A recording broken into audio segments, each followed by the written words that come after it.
Let's just deal with logic and facts and have a real conversation. Since this Diddy trial has been going on and everything that has came out in these court documents, what can you actually say Diddy is guilty of? Now, we all seen the tape with Cassidy. He was dead wrong for that, putting hands and feet on her. But from my understanding, that's the only thing that I've seen he's been guilty of so far. But does that deserve a RICO or a trafficking charge? I'm going to say no. I'm going to say the media has sold us on this whole case. They have sensationalized the shit out of this case, and it's worked. We've all been tuned in. And I've been hearing reporters from New York every day say, out of all the criminal cases they've covered in New York, they have never seen a case this big. Like, people are showing up at the courtroom 5 a.m. just to get in. The media, they sold us on this whole thing. Diddy's house was raided on national TV by Homeland Security with armored tanks. When you seen that, you would have thought they was going in to get El Chapo or Pablo Escobar. They said they found sex tapes, all type of stuff. It comes to found out they found none of that. What did they find? Baby oil. The media, they sold us on this whole thing. And at the same time while all this is going on, you have the CEO of Abercrombie and Fitch charged with trafficking. Yeah. He was finding young boy models, giving them drugs, having them come to sex party and have sex with male executives, promising them a modeling contract with Abercrombie and Fitch. He gets arrested and he gets a $5 million bail. Yet Diddy gets arrested and offers to give up $50 million, surrender his jet, all his passports, all his phones, and wear an anchor monitor. And you know what they said? Sit your black ass in jail. I just want to point out the difference when they deal with us. The rules are always different when the judicial system deals with us. Now, I used to be around the music industry, so I've been to like 3 of Diddy parties.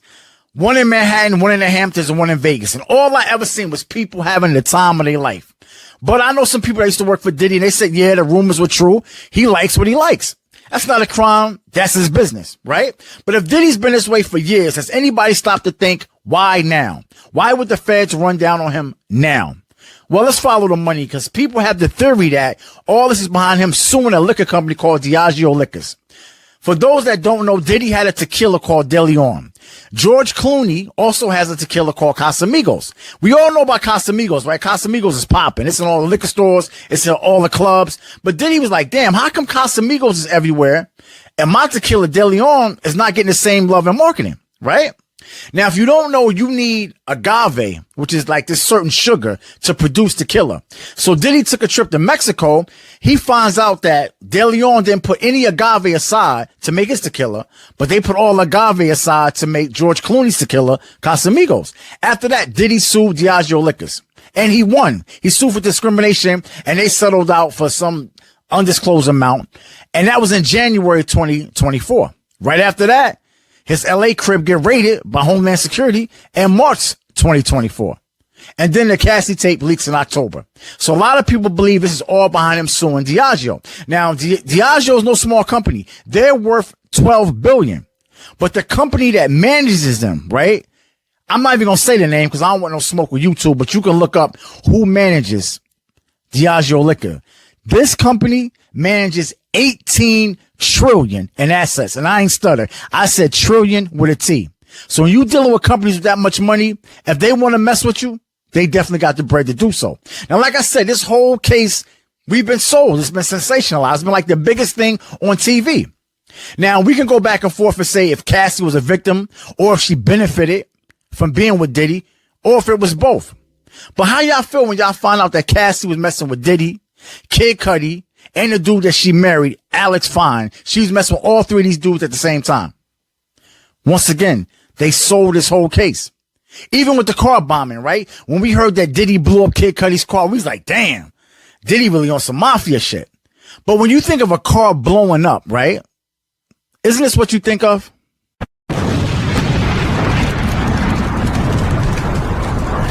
Now, that's what I think about when I hear about a car blowing up. But look at these pictures from Kid Cudi's car that they said Diddy blew up. This whole car is still together, man. I think it's like a burn hole in the seat and the sunroof was cracked. When I seen these pictures, I said, oh, man, they gassed the shit out of us, yo. But that's what they did for this whole case.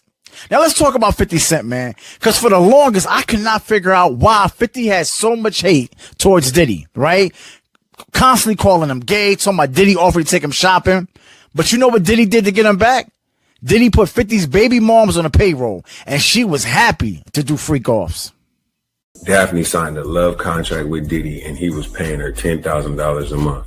They would go on vacation, stay at lavish hotels, and frequently do ecstasy. During those hotel nights, Daphne would have sex with other men, often escorts, while he watched. She testified on the stand that on the first night he told her not to use condoms, and that sometimes the sessions will last 3 whole days with encounters with multiple men. She says that she fell in love with him and felt that if she didn't keep having the hotel nights, she would lose him. Here's an excerpt from the trial notes. So Daphne said, "I had promised him an all-star party." The district attorney says, "What's that?" She said, "I bring the top 3 guys all in at the same night." He said, "Why?" "I was with my lover and he liked that. I told him I have to be awake at 8 a.m. I said the last time I got sick." He felt hesitation from me about the all-star party. He asked, "Does my coochie hurt? You're not being straight with me." Bro, I'm not gonna lie, all-star freak-off game is diabolical.